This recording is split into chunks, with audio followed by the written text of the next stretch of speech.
Good evening and welcome to the Channel Studios here in London with your international news around the world in 5. Record rainfall in northwestern Europe continues to cause massive flooding, devastating towns and cities and killing at least 100 people in Germany alone. More than 1,000 are still missing. Aerial footage shows the devastation in the town of Schlud, where houses have been destroyed. Roads around a town in southwest of Cologne were impassable as they were washed away by flood waters. Eyewitness video clips showed floodwater gushing through the town. Drone footage shows the full extent of mudslides in western Germany. Police and fire departments have sent trucks and boats in a convoy of rescue vehicles to help the affected counties. Meanwhile, in Belgium, local media have reported at least 15 people have died in flooding, which has caused chaos across the south of the country, with transport links cut and more than 20,000 homes left without electricity. Footage shows houses and cars swept away by rising waters. South Africa's President Cyril Ramaphosa has described the violent unrest that swept the country over the past week as an assault on democracy. So this is most unfortunate where we are. He was speaking on a visit to the worst-hit province of KwaZulu-Natal, where almost 100 people have been killed. Mr. Ramaphosa said it was clear the violence and looting had been planned and instigated, and those responsible were being pursued. This is not what we want to see in our country, and obviously we are going to have to re-examine everything that we do in defense of our people, in defense of the assets of the country.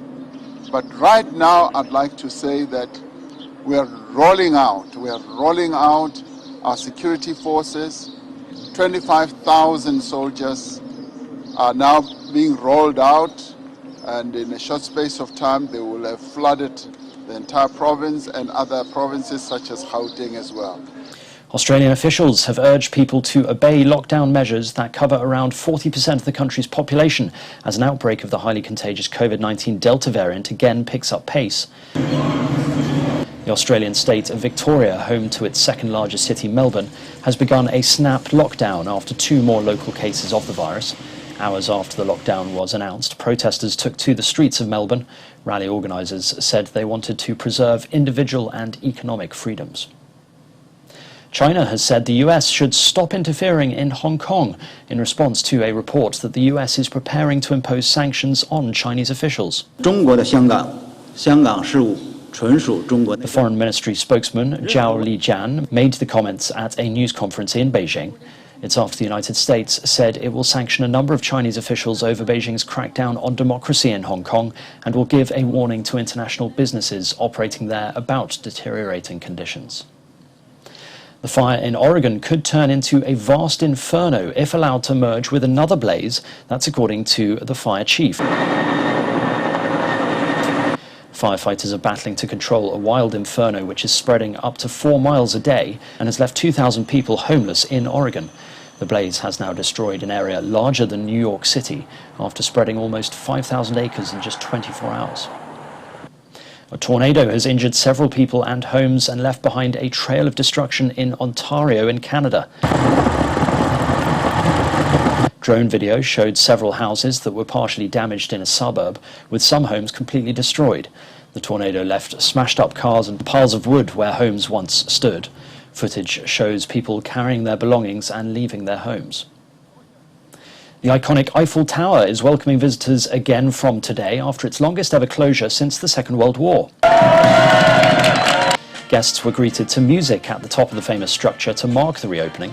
The daily number of visitors has been set to 13,000, about half its usual capacity, to enforce social distancing rules. According to its website, it receives 7 million visitors every single year. And finally, a bear sanctuary in Ukraine has welcomed 3 brown bear cubs who were rescued from a zoo where they were being housed for entertainment. Born in January this year in a commercial zoo, visitors took pictures and touched them, but after criticism from activists, they were transferred to the sanctuary by an animal welfare organisation. They will now go through a rehabilitation period, after which they will be released into a larger forest enclosure. And that's your international news around the world in 5. Now back to the Channel Studios in Lagos.